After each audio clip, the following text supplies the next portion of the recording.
신약성경 172면 요한복음 14장 15절부터 21절 말씀입니다.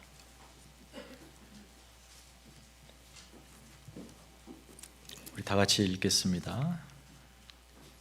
신약 172면 14장 15절부터 21절까지입니다. 시작. 너희가 나를 사랑하면 나의 계명을 지키리라. 내가 아버지께 구하겠으니 그가 또 다른 보혜사를 너희에게 주사 영원토록 너희와 함께 있게 하리니 그는 진리의 영이라. 세상은 능히 그를 받지 못하나니 이는 그를 보지도 못하고 알지도 못함이라. 그러나 너희는 그를 아나니 그는 너희와 함께 거하심이요 또 너희 속에 계시겠음이라. 내가 너희를 고아와 같이 버려두지 아니하고 너희에게로 오리라. 조금 있으면 세상은 다시 나를 보지 못할 것이로되 너희는 나를 보리니 이는 내가 살아있고 너희도 살아있게 했음이라. 그날에는 내가 아버지 안에 너희가 내 안에 내가 너희 안에 있는 것을 너희가 알리라. 나의 계명을 지키는 자라야 나를 사랑하는 자니 나를 사랑하는 자는 내 아버지께 사랑을 받을 것이요 나도 그를 사랑하여 그에게 나를 나타내리라. 아멘. 아멘. 우리 전우좌우 옆에 분들에게 이렇게 한번 인사해 볼까요? 성령 충만함으로 사십시다. 성령 충만하심으로 사십시다. 네. 성령 충만하십시다.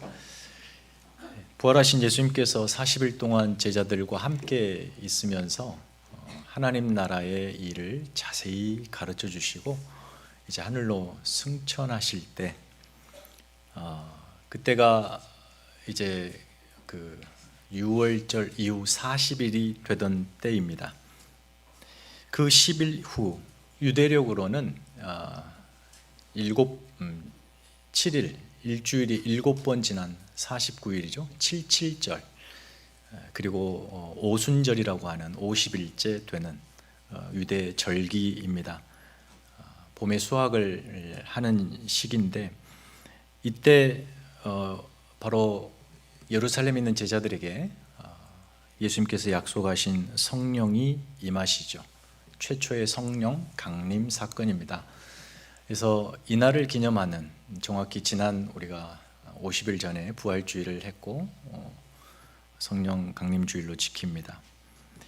우리가 교회력에 따라서 아기 예수님이 탄생하셨다는 이 기쁜 소식과 시간을 기념하는 성탄절을 그리고 예수님께서 죄와 사망 권세에서 이기시고 부활하신 기쁜 부활절을 지킵니다. 그런데 이 주님께서 우리 가운데로 친히 영으로서 임재하신 성령 강림 이 기쁜 날을 사실상 제대로 절기를 지키지 못하고 있는 것 같습니다. 가톨릭에서는 성령 강림 대축일로 아주 성대하게 지킵니다. 성령 강림 사건은 예수님이 이 땅에 들어오신 성육신 그리고 고난과 죽음, 부활 그리고 마침내 승천으로만 우리가 이해하는데 반드시 여기까지 와야 됩니다. 성령 강림 이게 이제 한 세트인데 처음에 부활, 오심과 부활은 다 기념하고 고난도 기념하는데 이 성령 강림 사건을 기념하지 않는다는 거죠. 잘. 그래서 사실 저 역시도 우리 교회도 성령 강림주의를 이렇게 지키는 것은 처음인 것 같습니다. 그냥 언급하고 지나갔을 뿐이지. 근데 우리가 사도행전을 묵상하고 수요 성경 공부 시간에 사도행전을 보면서 이렇게 성령 강림 사건이 우리에게 얼마나 중요하고 또 의미 있는 일인지 단회적인 한 번 있었던 그 처음 시작 그 시간 그때 그것을 기념하는 것이 매우 중요한 것이라고 생각해서 올해 이렇게 또 지켜봅니다. 우리가 짧은 시간 성령 하나님 성령을 다 논할 수도 없고 말씀드릴 수도 없지만 이 짧은 시간에 우리가 성령께서 어떤 분이신지 또 우리 안에 무슨 일을 하시는지 그런 부분에 초점을 두어서 잠시 말씀을 살펴보려고 합니다. 성경 구절이 많이 등장해요. 그래서 여러분들에게 다 찾자 이러면 시간상 너무 오래 걸리니 제가 다 찾아서 PPT를 만드는 바람에 이게 본의 아니게 뭐 약간의 강의식 이렇게 돼버렸습니다. 웬만하면 일부 예배 때 주무시는 분이 없는데 분명히 몇 분이 주무셨습니다. 그래서 2부 예배 때 큰일입니다. 집중해서 잘 들어보시면 신앙에 커다란 유익이 될 것이고, 피곤해서 주무시면 여러분 육신의 유익이 될 겁니다. 네. 자, 우선 우리 성도들이 성령에 대해서 일반적으로 오해하는 한 3가지 정도를 인트로로 좀 설명을 해보겠습니다. 신앙생활하면서 우리가 하나님, 예수님에 대해서 많은 오해를 가지고 있는데 성령도 마찬가지예요. 대표적으로 성도들이 성령을 어떤 은사로 이해합니다. 은사 자체를 성령이라고 오해하시는 분이 적지 않습니다. 가령 방언, 성령의 은사죠. 이 방언을 성령 받은 증거라고 말합니다. 어떤 면에서 맞습니다. 그런데 좀 더 나아가서 이 방언 받았다는 것을 유일한 성령 받음의 증거로 여기면서 방언 받지 않는 것은 성령 받지 않았다라고 말하는 것은 틀렸습니다. 방언이 성령이 아닙니다. 방언은 그저 성령의 은사들 중 하나일 뿐이에요. 또 다른 오해는 성령을 어떤 신비로운 능력으로 이해하는 거예요. 그래서 그 능력이 필요할 때마다 나는 성령을 받아야 된다라고 착각하는 분들이 계셔요. 그때의 성령은 이렇게 생각하는 거죠. 나의 고단한 현실을 타개할 초월적인 능력, 이렇게 생각해요. 근데 그거 잘못된 겁니다. 마지막 오해는 예수를 믿고 성령을 받았다고 가르치고 가르침받고 알고 있는데 나의 신앙생활이 나도 내 스스로 만족하지 못할 만큼 제대로 되지 않을 때가 있죠. 죄를 지을 때도 있고 하나님으로부터 멀어져서 신앙생활을 할 때가 있습니다. 누구에게나 있어요. 근데 이제 우리는 그럴 때마다 내 안에 계신 성령님이 내가 죄를 지으면 나에게서 떠나신다. 그리고 내가 다시 믿음을 회복하고 신앙생활을 잘하게 되면 성령께서 다시 오신다 라고 아주 성령을 무슨 들어왔다 나갔다 하는 신처럼 오해하시는 분도 있습니다. 그렇지 않습니다. 우리가 예수를 믿고 성령을 받으면 믿는 자, 구원 얻는 자 모두에게 성령이 임하는데 성령을 받으면 그 성령은 영원히 떠나지 않습니다. 무서운 말이죠. 내가 죄를 지을 때도 내 안에 성령이 계십니다. 자, 이런 오해들이 있어요. 그래서 우리가 성령에 대해서 오해를 하게 되면 사실상 신앙의 총체적 오해를 낳게 됩니다. 그래서 나의 신앙생활이 하나님 앞에서 예수 그리스도와 연합되어서 성령과 더불어 진행되고 있다는 사실을 놓치게 되고, 그 삼위 하나님께서 우리에게 두신 거룩하신 목적에 빗나가 살아가게 됩니다. 그렇기 때문에 그렇게 살면 신앙에는 성숙, 자람이라는 것을 경험하지 못하고 늘 해가 더해짐에도 불구하고 다람쥐 책바퀴 돌듯 신앙은 제자리, 변치 않는 신앙을 가지고 늘 그렇게 살아갈 수가 있게 됩니다. 이 시간에 우리가 성령에 대해서 잠시 나눌 텐데 잠시나마 여러분 성령에 대한 바른 이해를 가지시고 여러분 신앙의 큰 어떤 기초 또 단단한 그 근거를 마련하실 수 있기를 바랍니다. 벌써 주무시는가요? 가장 먼저 여러분 성령이 어떤 분이신가? 성령이 어떤 분이신가요? 제가 성령을 어떤 분이냐고 물었습니다. 어떤 분, 어떤 것이 아니라 인격적인 어떤 분, 인격으로 질문해 드렸죠. 성령은 능력, 은사, 어떤 기적, 신비로운 힘, 에너지 이런 것이 아닙니다. 그것들을 하시는 인격적인 하나님이십니다. 인격적인 하나님을 우리는 그렇게 비인격적인 어떤 것으로 치환해서 생각하는 것은 좀 과하게 말씀드리면 이것은 신성모독이에요. 하나님을 그렇게 생각해서는 안 됩니다. 성경이 부득불 성령을 때로는 바람, 어떤 기운 이렇게 설명할 수밖에 없지만 그렇다 하더라도 성령은 하나님이십니다. 우리 기독교 신앙의 핵심 교리죠. 삼위일체, 성부, 성자, 성령, 하나님이 한 분이시다. 대단히 어려운 교리입니다. 그런데 우리가 성경을 보면 이 성경 안에 삼위일체라고 하는 정확한 저 표현이 등장하진 않아요. 그런데 다양한 표현으로서 예를 들면 예수님께서 아버지와 나는 하나다, 성령을 아버지의 영, 아들의 영 이런 식으로 표현함으로써 성부, 성자, 성령이 하나라고 하는 증거들이 굉장히 많이 나옵니다.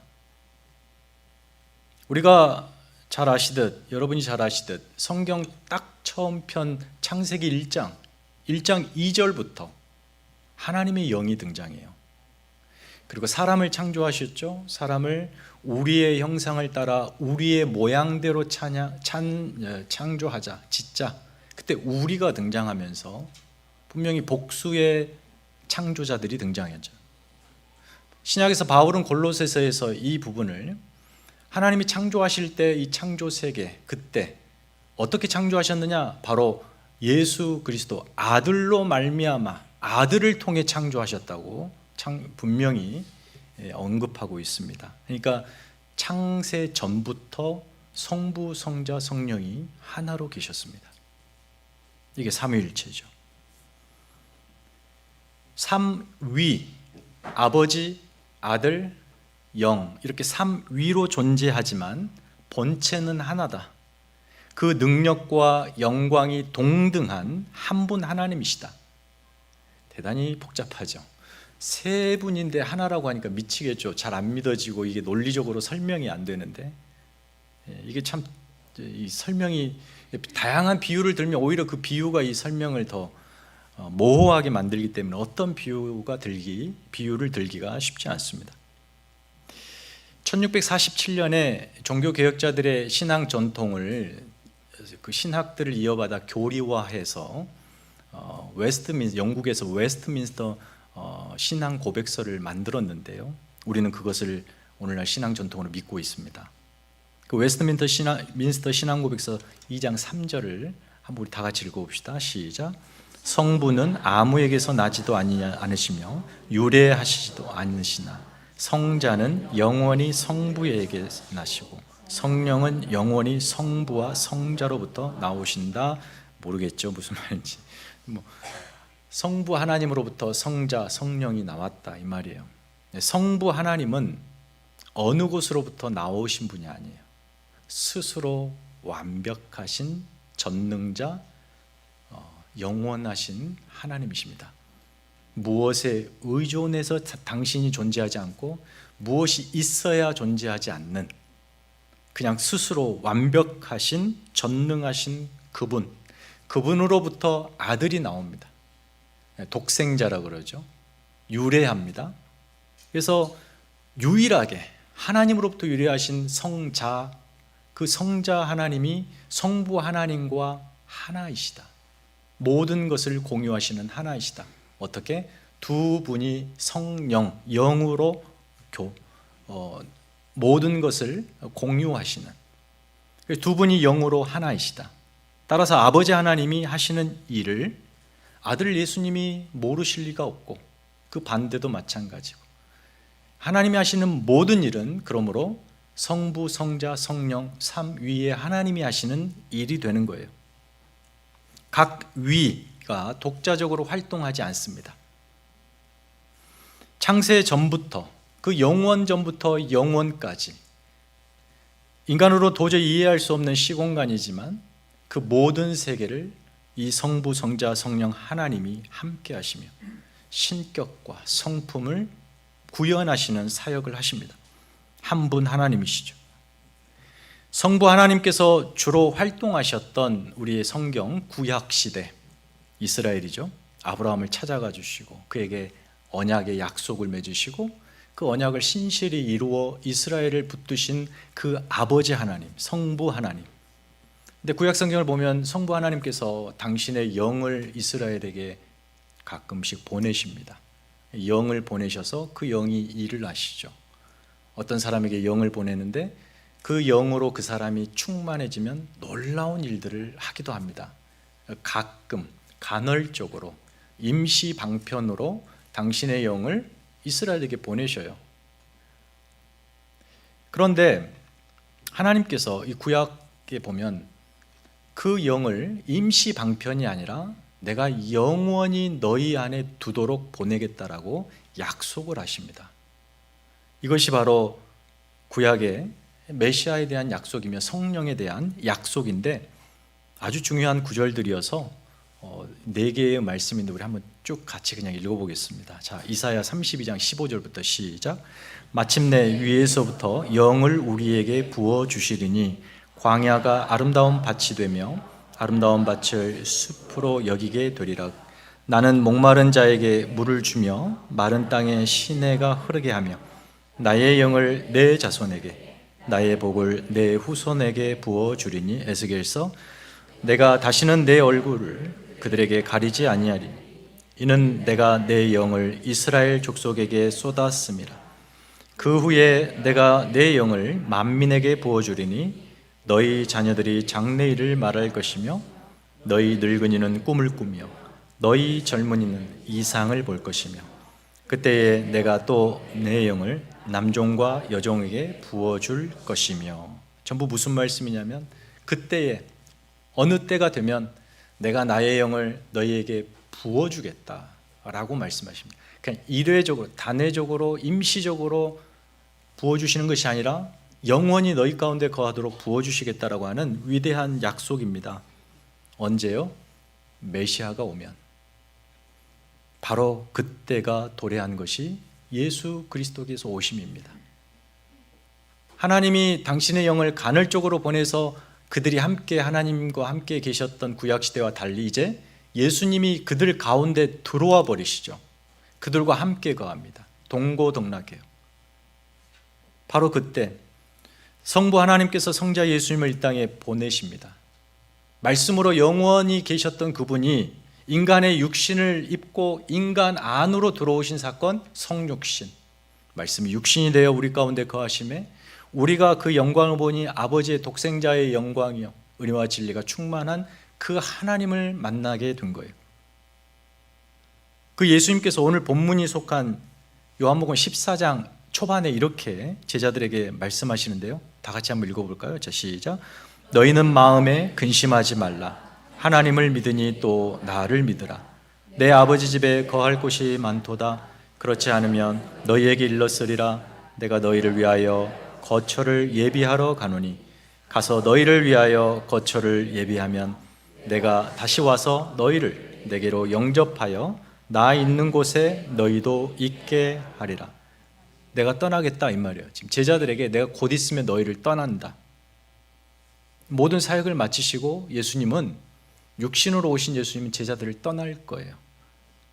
그러면서 이 말씀을 주시는 거예요. 그리고 오늘 우리가 읽었던 본문 말씀으로 이어지죠. 내가 떠나지만 가서 또 다른 보혜사를 너희에게 보내요. 그로 말미암아 너희와 영원히 함께하리라. 그래서 등장하는 말씀, 내가 너희를 고아와 같이 버려두지 않을 것이다. 이게 성령 강림이에요. 성령이 오셨다는 것은 하나님이 예수 그리스도께서 그를 믿는 자들과 영원히 거하시겠다라고 하는 위대한 또 다른 성육신처럼 성령에 육화된, 영화된 그런 신비로운 사건이다 이 말입니다. 그래서 이 과정, 프로세스를 보면 이렇게 정리가 돼요. 3가지 중요한 사실이 등장하는데, 첫째, 구약의 약속인 성령은, 이 성령의 부어짐은 반드시 예수님이 지상사역 모든 사역을 마치신 후 아버지께로 돌아가셔야만 오는 사건이에요. 그렇죠? 그리고 두 번째, 성령을 누가 보내냐? 예수께서 보내신다는 거예요. 그리고 세 번째, 성령을 보내신 이유는 예수님이 우리와 영원히 함께 동거하시려고 우리를 사랑하셔서 보내신다는 겁니다. 비록 부활 후에 이 영광스러운 몸이 지금 제자들과 부활 후 40일 동안 함께 있지만 그렇게 영원히 계실 수가 없어요. 당신은 영광 받으러 하나님께로 올라가셔야 합니다. 그렇게 천상의 아버지께로 올라가시지만 거기에서 아버지로부터 성령을 받아서 이 땅에 있는 당신의 백성들에게 마음껏 부어주시겠다. 그 일을 위해 예수님은 하늘로 가시는 거예요. 이 얼마나 여러분 인격적이고 관계적인 사건입니까? 우리 안에서 우리와 영원히 동거하시겠다고 하시는 주님의 의지로서 성령이 우리 안에 들어오신 거예요. 그 약속이 오순절 예루살렘에 있는 제자들에게 이루어집니다. 역사상 그래서 이 성령 강림 사건은, 오순절 성령 강림 사건은 역사상 유일무이한 단 한 번 있었던 사건이에요. 그래서 기념하는 겁니다. 오순절 성령 이 강림 때 성령을 충만히 받은 베드로가 예수를 죽인 세상을 향하여 이렇게 선언합니다. 우리 사도행전 2장 33절 다 같이 읽읍시다. 시작. 하나님이 오른손으로 예수를 높이시매 그가 약속하신 성령을 아버지께 받아서 너희가 보고 듣는 이것을 부어주셨느니라. 부어주셨느니라. 이것을 세례라고도 표현합니다. 성령 세례. 승천하시기 직전에 예수님이 제자들에게 뭐라고 말씀하셨냐면 요한은 물로 세례를 주겠으나 나는 너희에게 성령으로 세례를 줄 거예요. 성령 부음입니다. 자, 그렇다면 여러분 구체적으로 어떤 사람들이 성령의 부음을 받을까요? 성령을 받을 수 있을까요? 이 성령 강림의 첫 번째 수혜자는 다름 아닌 우리 집사님 기도도 해주셨지만 예루살렘에 모여서 기도했던 예수의 제자들과 함께 있던 무리입니다. 부활의 예수님께서 승천을 앞두고 본문 사도행전 1장 4절 5절 자 시작. 사도와 함께 모이사 그들에게 분부하여 이르시되 예루살렘을 떠나지 말고 내게서 들은 바 아버지께서 약속하신 것을 기다리라. 요한은 물로 세례를 베풀었으나 너희는 몇 날이 못되어 성령으로 세례를 받으리라 하셨느니라. 저 몇 날이 바로 10일입니다. 오순절이죠. 약속하신 성령이 처음으로 이 땅에 부어지는데 누구 위에요? 예수님의 제자들 위에 부어집니다. 이렇게 해서 성령을 받은 제자들은 이제 성령이 이끄시는 삶을 살게 돼요. 성령이 원하시는 것을 하게 되고 곧 예수를 죽인 십자가에 못 박은 저 세상을 향하여 담대하게 하나님이 예수 그리스도로 예수를 그리스도가 되게 하셨다는 이 복음을 선포하게 됩니다. 성령을 받은 제자들이 세상을 향해 소금과 빛의 사역으로 복음을 전하게 돼요. 사도행전 2장 38절 띄워줄래요? 너희가 시작. 너희가 회개하여 각각 예수 그리스도의 이름으로 세례를 받고 죄 사함을 받으라. 그리하면 성령의 선물을 받으리라. 제자들이 선포한 복음에 사람들이 마음에 찔립니다. 찔려서 회개를 하죠. 그리고 예수 그리스도를 믿습니다. 그들에게도 성령이 부어져요. 처음에 제자들, 그 다음에 예수 믿는 모든 자들에게 부어집니다. 예수 이름을 부르고 그분을 그리스도로 믿는 누구든지 성령의 수혜자가 되는 그런 시대가 시작된 거예요. 이게 오순절 성령 강림 사건입니다. 우리는 그 시대의 연속으로서 수혜를 입는 성령을 받은 자가 된 거죠. 자, 그러니까 어떻게 성령을 받냐면 인간의 노력, 공로로 이런 개입의 여지는 전혀 없습니다. 인간이 어떻게 해서 특별한 조건을 마련해서 성령을 받는 것이 아니라 그냥 예수 그리스도를 믿을 때, 믿는 것도 조건 아닙니까? 믿게 하시는 것이 하나님이시죠. 하나님의 사역이죠. 그래서 유대인이든 헬라인이든 남자든 여자든 종이든 자유인이든 주인이든 종이든 누구든지 예수 이름을 부르고 그 이름을 믿는 자에게 성령이 부어집니다. 이게 사도행전의 역사입니다. 그건 이방인에게도 동일하죠. 한번 그 예시로서 사도행전 11장 18절 사도들이 읽읍시다. 사도들이 하나님께서 이방인에게도 생명 얻는 기회를 주셨느니라. 15장 그들에게도 성령을 주어 증언하시고 믿음으로 그들의 마음을 깨끗이 하사. 생명 얻는 회개마저도 하나님의 일하심의 결과로 우리 안에서 일어나는 거예요. 내가 깨닫고 회개하는 것 같지만 그 마음을 주신 분도 하나님이시죠. 그것이 은혜입니다.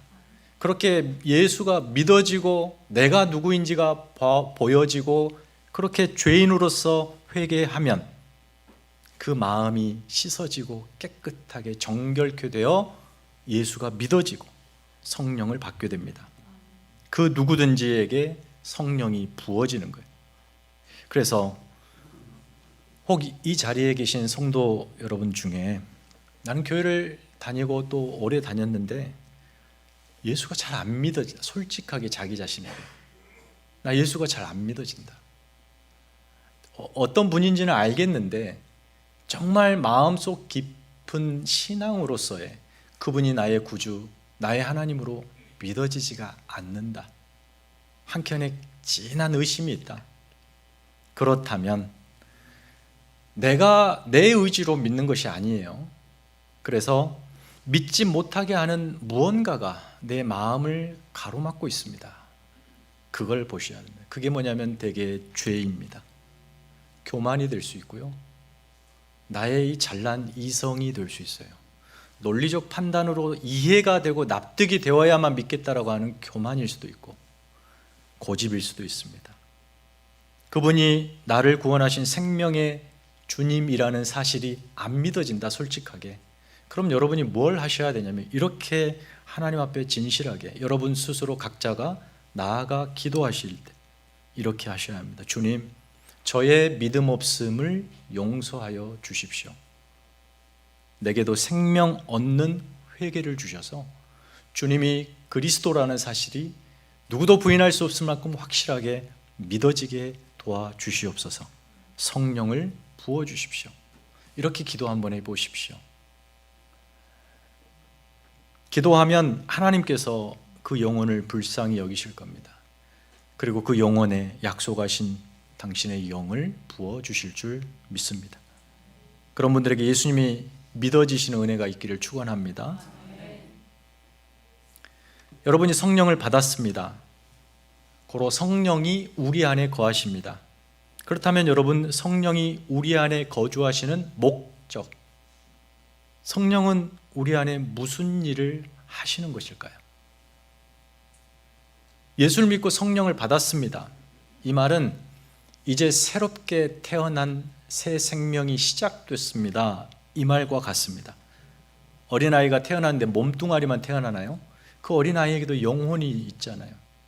우리가 예수를 믿고 새로 태어났고 새 영을 받았습니다. 그럼 아이가 자라듯이 우리의 영혼과 우리의 신앙도 자라가야 되겠죠. 그래서 하나님의 영이 우리 안에 거하신다는 것은 예수의 사람으로 우리가 건강하게 자라간다는 것을 의미합니다. 그러기 위해서 예수님께서 여러분의 인생을 성령으로 더불어 동행하십니다. 우리의 생애가 거룩하고 아름답고 멋지게 영광스럽기를 바라시며 그 소원을 가지고 우리의 일생 매일처럼 함께 동행하시기를 포기하지 않으시는 우리 인생의 동반자. 그러므로 그 예수 그리스도 성령을 어떤 에너지, 개념 이런 식으로 이해해서는 안 되고 인격, 사랑으로 이해하셔야 합니다. 해서 우리 안에 계신 성령께서 구체적으로 무슨 일을 하시는가 했을 때에 첫 번째는 그 모든 것이 예수님과 관련되어 있는데 첫 번째는 예수님을 알게 합니다. 예수님을 아는 지식을 주십니다. 하나님이 어떤 분이시고 예수님이 나를 위해 도대체 무슨 일을 하셨으며 내게 어떤 목적을 두고 내 삶에 끊임없이 들어오고 계시는가를 깨닫게 해줍니다. 지혜와 그 계시의 영을 주십니다. 에베소서 1장 17절 우리 주 예수 그리스도의 하나님, 영광의 아버지께서 지혜와 계시의 영을 너희에게 주사 하나님을 알게 하시고, 우리가 탐구해서 열심히 노력해서 하나님을 아는 것이 아니라 이 성령께서 하나님을 알게 하신다는 거예요. 그래서 오늘 우리 요한복음 본문의 16절 17절에도 보면은 그 성령을 보혜사 진리의 영이라고 소개하고 있어요. 보혜사라고 하는 파라클레토스, 파라는 곁에, 옆에라는 말이잖아요. 클레토스는 부르다라는 거예요. 문자적으로 표현하자면 여러분 곁에서 불러주시는 분. 사랑하는 누구야? 내가 하나님 사랑받는 자인 줄 깜빡 잊고 있었는데 성령께서 하나님이 사랑하는 누구야? 불러주시면서 나의 존재를 일깨워줍니다. 다만 불러주실 뿐 아니라 우리가 하나님의 자녀답게, 사랑받는 자답게 살 수 있도록 도우시고 이끄시고 그런 보호해주는, 변호해주시는 그런 역할로서 파라클레토스예요. 특별히 진리의 말씀을 깨닫게 하시는 진리의 영입니다. 우리가 하나님과 예수님이 어떤 분이신지 알기 위해서는 진리를 깨달아야 돼요. 하나님 말씀을 깨달아야 되겠죠. 그렇게 주님을 알면 알수록, 말씀에 더 깊이 들어가면 들어갈수록 우리는 그 주님을 사랑하지 않을 수밖에 없고, 오늘 말씀처럼 후반부에 계명을 지키면 지킬수록 그분을 사랑하지 않을 수가 없고, 더 나아가 궁극적으로 성령의 역사하심, 우리가 주님을 닮아가게 됩니다. 에베소서 4장 13절, 우리가 다 하나님의 아들을 믿는 것과 아는 일에 하나가 되어 온전한 사람을 이루어 그리스도의 장성한 분량이 충만한 데까지 이르리니, 이것을 목적하고 우리 안에서 성령은 열심히 우리를 붙드시고 이끄십니다. 우리는 이렇게 예수 안에서 하나님과 연합해 하나님이 공급하시는 영적인 자양분을 마음껏 받아들이며 예수님을 닮은 이 모습으로 건강하게 자라가야 됩니다. 그 일을 우리 안에 계신 성령이 열심히 하고 계시다는 거예요. 그 과정에서 대단히 열정적으로, 하나님의 열심이죠. 바로 우리 안에 타락한 본성에 기인하는 육체의 소욕이 끊임없이 일어나는데 그것을 제어할 힘을 주시면서 하나님의 성품 그리스도의 인격을 닮아 거룩하고 선한 열매를 맺게 인도하십니다. 따라서 여러분, 성령을 어떤 신비로운 기적, 은사, 초월, 능력 이런 것으로만 이해하지 마시고 우리의 내면을 거룩하게 하시는 예수 그리스도의 거룩한 영이라는 사실을 기억하십시오. 그분이 우리 안에 계십니다. 그러므로 우리가 거룩해야 되겠죠. 바울은 우리를 그래서 거룩한 성전, 하나님의 영이 거하시는 거룩한 전이라고 말하고 있지 않습니까? 여러분 안에 성령이 거하십니다. 따라서 성도들이 신앙생활 중에 간절히 사모해야 될 게 있습니다. 간절히 사모해야 할 것, 그게 뭐겠습니까? 바로 성령 충만입니다. 성령 충만. 우리 에베소서 5장 18절, 술 취하지 말라, 이는 방탕한 것이니 오직 성령으로 충만함을 받으라.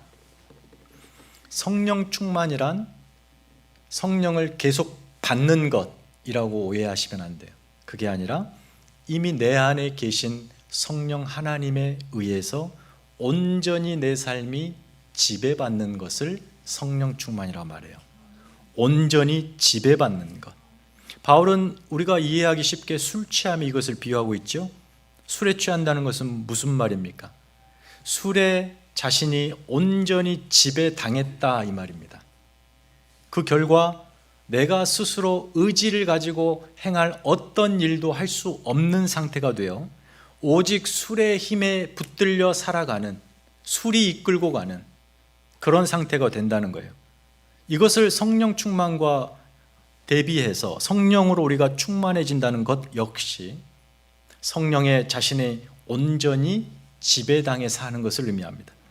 성령의 힘에 복종하는 상태를 의미해요. 엊그저께 노바스코시아 이 정부 한 관계자를 만났어요. 이분은 중독 전문가인데요.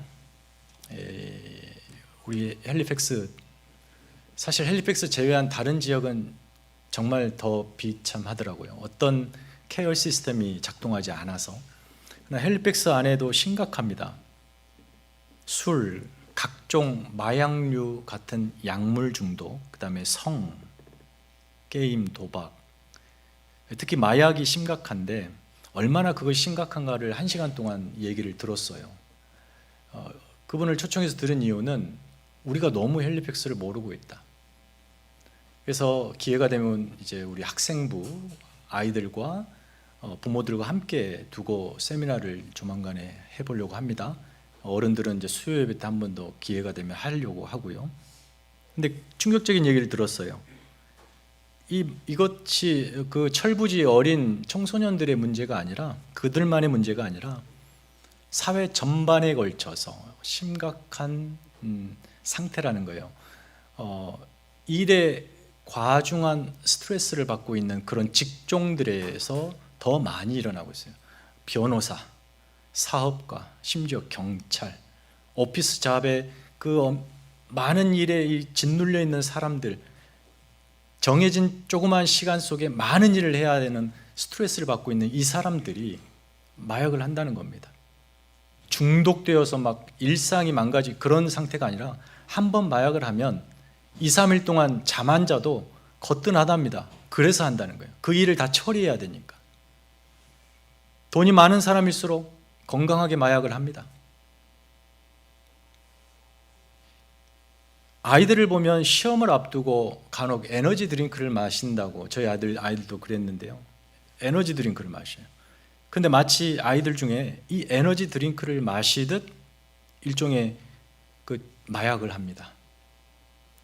뭐 그게 코카인, 무슨 헤로인 이런 종류의 마약은 아니겠지만 아무튼 정서적으로 이 신경적으로 자극을 주는 중독성이 강한 사탕 형태, 알약 형태로 자기들이 만들어서 유통하면서 그것을 합니다. 젊은 아이들, 젊은 여성들이 있죠. 다이어트에 관심 많고 몸매, 자신의 외모에 아주 그 아름다움에 심취해 그걸 가꾸면서 다이어트하는 사람들이 안 먹어야 살이 빠지잖아요. 그러니까 이 마약을 하면 조금만 먹으면 며칠을 안 먹어도 돼서 거기다 운동도 하니까 늘씬한 몸을 유지할 수가 있어요. 남자아이들, 우리 젊은 남성들, 요즘 막 근육질에 짐 다니고 하시는 분들 자랑하고 과시하죠. 단기간에 근육을 키우기 위해서 스테로이드를 주입해요. 근데 그렇게만 해서 근육이 안 커지니까 더 힘든 일들, 더 힘든 무게를 드는 그 트레이닝을 해야 되는데 맨정신으로 못하니까 약을 먹으면요, 자기가 들을 수 없는 것도 버뜩버뜩 들면서 지친 줄도 모르고 운동하니까 근육이 커지는 거예요. 단기간에. 외적으로 자랑하고 싶어서 잠시 그 시간을 마약에게 내어주고. 다양한 얘기들은 정말 충격적인 일들이 많았어요. 이게 정말 그런가 했더니 너무 심각하답니다. 갈수록 그렇대요. 그래서 오죽했으면 제가 정부가 좀 나서서 마약을 좀 대신 사주면 좋겠다. 어느 정도. 어차피 마약을 하고 그것을 뒤치다꺼리하는 정부 예산이 더 들어가니 좀 덜 할 수 있도록 정부가 사주면 어떨까. 그런 생각까지 의견을 말을 했어요. 여러분, 지금 마약 얘기가 아니라 무슨 말이냐면 술에 취하든 세상 정신에 취하든 세상이 원하는 대로 내가 살아가면 세상의 열매들을 맛보고 사는데 술 취함과 같아요. 내 의지대로 하나님의 자녀답게 살 수 없는 상태에 나를 두는 겁니다. 그 결과는 육신의 열매들이에요. 바울은 이렇게 정의합니다. 음행, 더러운 것, 호색, 우상숭배, 투기, 술 취함, 방탕 같은 하나도 아름답지 않고 하나도 영광스럽지 않은 그런 것들이 내 삶에 가득하게 된다는 거예요. 그런데 반대로 성령에 취하면 성령께서 붙잡고 우리를 이끌어 가시는 삶은 당연히 성령의 열매들이죠. 사랑부터 시작한. 전부 9가지 성령의 열매들은 예수님의 성품입니다. 인격이에요. 그것이 내 인격이 된다는 겁니다. 내 성품이 되는 거예요.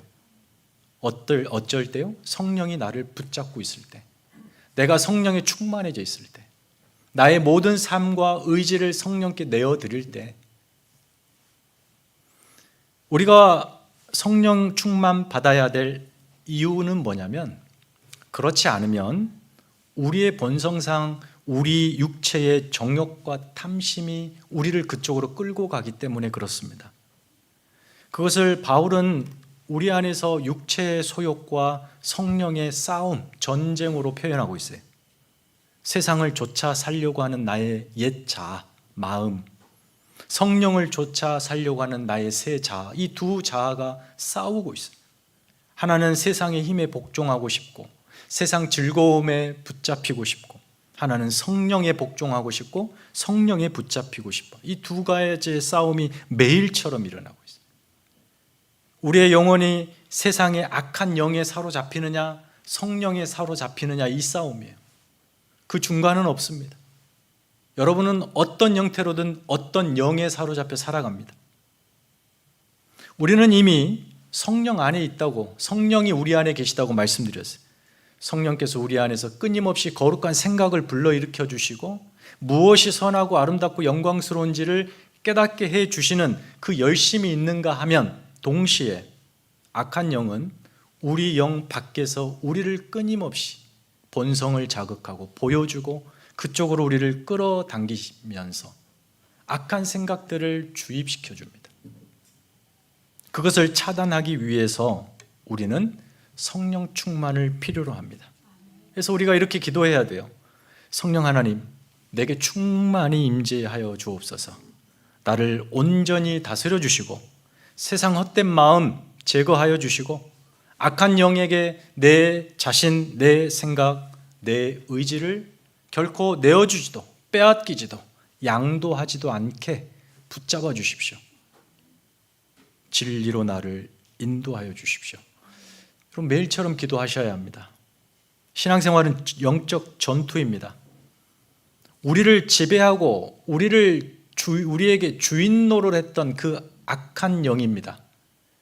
그 영이 우리가 벼랑간 예수 믿는 바람에 자기 주인 자리를 내주고 나갔어요. 우리는 성령의 주인, 성령을 주인 삼아 사는 성령의 전이 되었습니다. 그렇다고 그 악한 영이 포기하느냐? 그렇지 않다라는 거예요. 호시탐탐, 여러분의 생각과 행동과 말과 표정 모든 것 하나하나까지도 그 악한 것으로 끌어당기려고 우리 안에 이 깊은 기저에 있는 죄악된 본성을 끊임없이 자극합니다. 욕망을 자극해요. 탐심을 자극, 정욕을 자극합니다.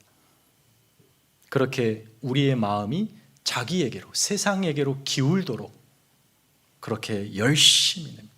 성령께서 우리 안에 열심 낼 만큼이나 악한 영도 우리에게 열심으로 우리의 마음을 빼앗으로 유혹하고 힘으로 끌어당깁니다. 바로 그렇게 악한 영이 열심히 일하고 있기 때문에 그것을 저항할 것이 여러분 스스로의 의지와 실력으로 결코 당해낼 재간이 없습니다. 누구도 아무리 목회자라 성직자라 하여도 한순간 무너지는 것, 한순간이 무너지는 것은 우리의 실력과 의지로 그 악한 영의 끌림을 당해낼 재간이 없습니다. 그게 무서워서 폭력적이어서가 아니라 때로는 너무나 멋져 보이고 아름다워 보여서 그것을 붙들게 됩니다. 그렇게 베드로의 말을 인용하자면 우는 사자처럼 삼킬 자를 두루 찾는 그 사자처럼 우리를 삼키려고 악한 영은 열심을 냅니다. 그래서 우리가 성령 충만이 필요합니다. 성령 충만을 위해서 우리가 기도도 하지만 반드시 필요한 게 있어요. 그게 뭐냐면 진리의 영이잖아요. 우리가 하나님의 말씀을 매일처럼 묵상해야 돼요. 오늘 본문이 그래서 우리의 예수님께서 말씀하신 나의 계명을 지키는 자, 내가 그 안에 그가 내 안에, 인격적인 교제는 말씀으로 이루어지는 거예요. 하루 끼니를 먹어야 자라잖아요. 아이들이 자라잖아요. 우리의 영적인 이 몸도 영의 양식을 먹어야 자랄 거 아닙니까? 먹어야 할 양식은 안 먹고 오염되고 상한 불량식품, 세상 그 불량식품을 먹으면서 건강하게 자란다는 것은 만무하죠. 그러니 건강하게 자라지 못하고 맨날 세상 것 먹다가 비실비실 되면서 제대로 건강한 신앙인으로서 성령이 역사하시는 붙들린 명예로운 삶을 단 하루를 살지 못한 채 예수는 믿었고 성령은 계시는데 늘 성령을 품고 죄를 짓고 연약한 상태로 나를 방탕에 방임하는 그런 삶을 반복한다면 하나님 성령께서 얼마나 괴로워하실까요? 성령 충만하여 여러분의 삶 곳곳에서 성령의 열매들이 주렁주렁 맺혀지고 자라가기를 축원합니다.